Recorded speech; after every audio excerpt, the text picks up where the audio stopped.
Ano po Hepe, ang natin ngayon dito? hindi sinabi ng batas na ang kailangang angkas niya professional driver's license ang dala. Opo. Ang sinabi ng batas must be accompanied by a duly licensed driver. Hindi sinabing non-pro, hindi sinabing professional. Okay po.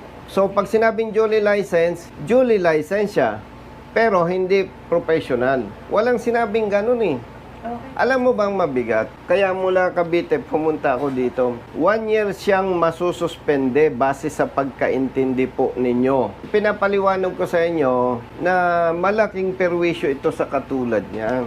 Dahil kailangan niya ng lisensya pagpasok sa trabaho. Okay, student permit, kasama niya yung angkas, non-professional, authorized ng batas yan. Ay, pero kung dahil sa maling pagpapatupad, sususpendihin natin siya ng 1 taon, napakahirap.